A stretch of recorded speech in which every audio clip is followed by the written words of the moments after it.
How many brothers fell victim to the street? Rest in peace, young nigga. There's a heaven for you. Be alive if I told you. This has been an amazing year for me. Probably, I think one of the it's probably the most amazing years I've ever had. I tell you, in spite of all the ups and downs that I've had this year, I still think that this year was fantastic. Most people on my Facebook page, they probably define me by the eccentric personality that I have, or my bold and crazy antics, which is part of who I actually am. But that's not all who I am.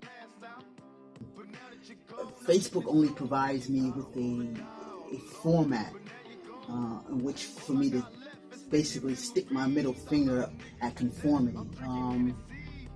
But social media, for the most part, it's just a recreational platform for me. Help to provide that balance. You gotta have balance in life. You gotta have work, play, spirituality, and a lot of different things. So social media is just a recreational tool for me. It's something for me to enjoy myself and to express myself artistically, as well as in other playful and fun ways, as well as to put a smile on people's faces. Don't be judging, nasty. Masturbation is a natural human behavior.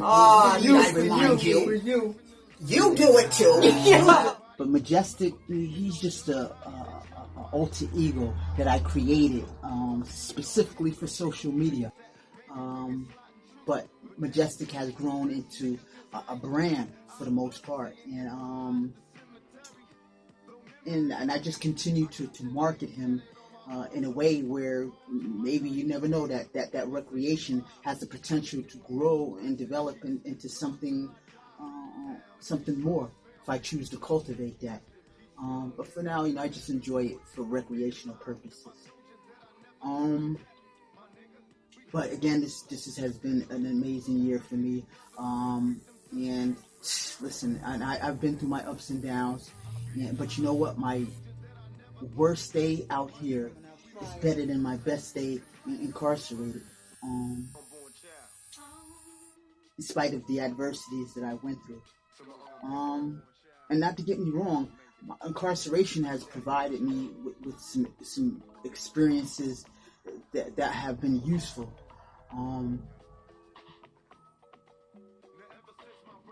Those experiences were valuable to me in a lot of different ways, because I think those experiences were designed to prepare me for what's in store for me. The universe has a plan for me. I don't know what it is, but those experiences that I went through while I was incarcerated were designed to do just that.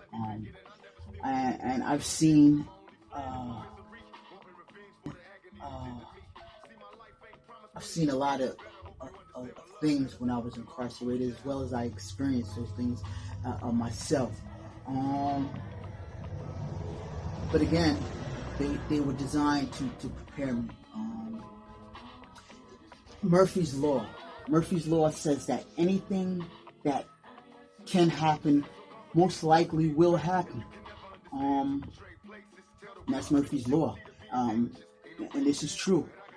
They have what's called existential psychology or existential therapy. And what I love about existential therapy is that basically, if you think about it, it comes from the doctrine of existentialism.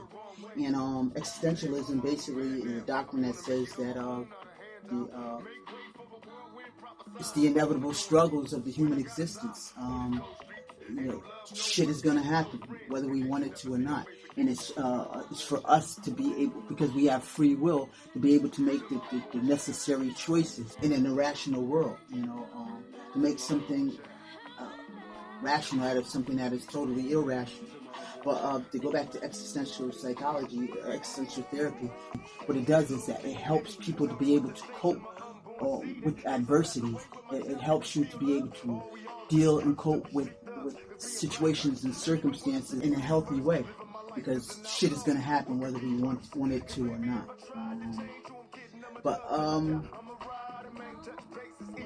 For my prison experience, the only thing I can say is that I took some very, very, very valuable things that are going to be helpful for me.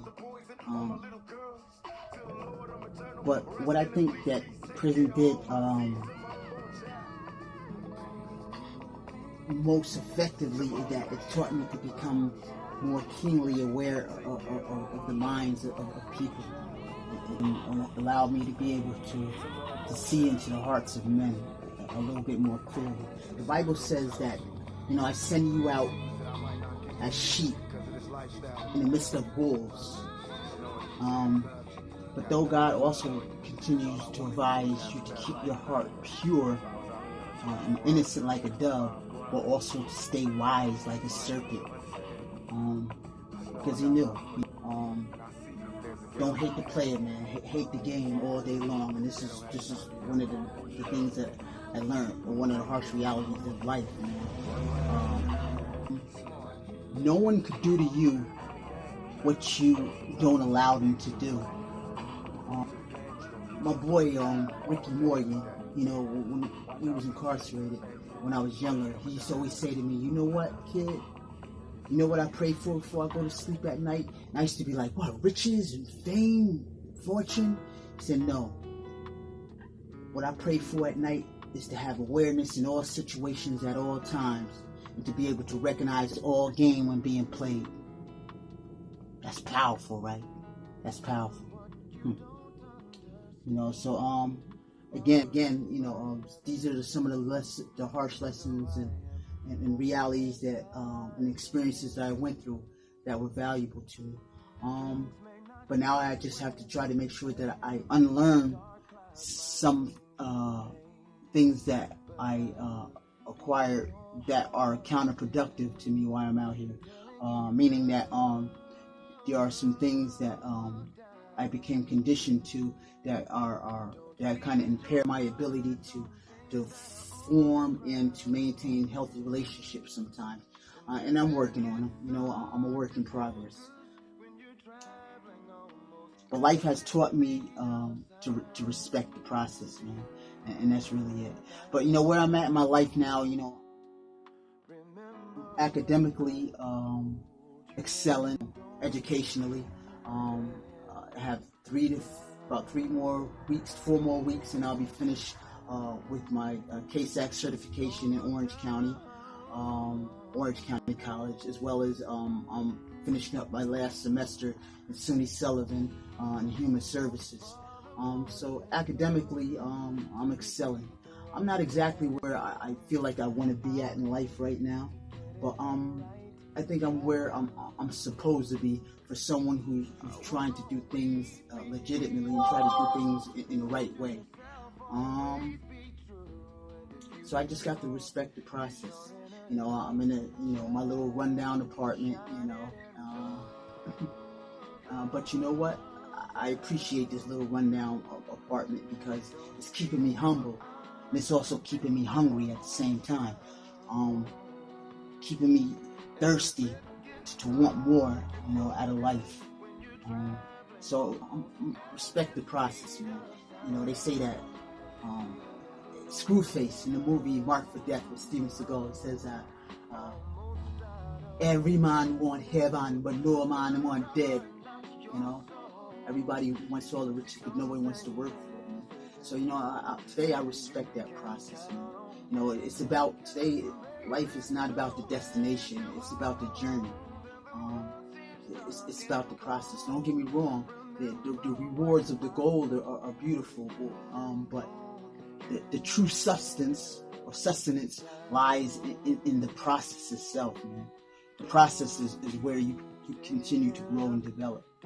So anyway, expect big things from Majestic. This is not my year this year to really shine. Next year is really gonna be my year, man. Only thing I can say, man, is listen, man. All eyes on me, man. You know what I mean? All eyes on me.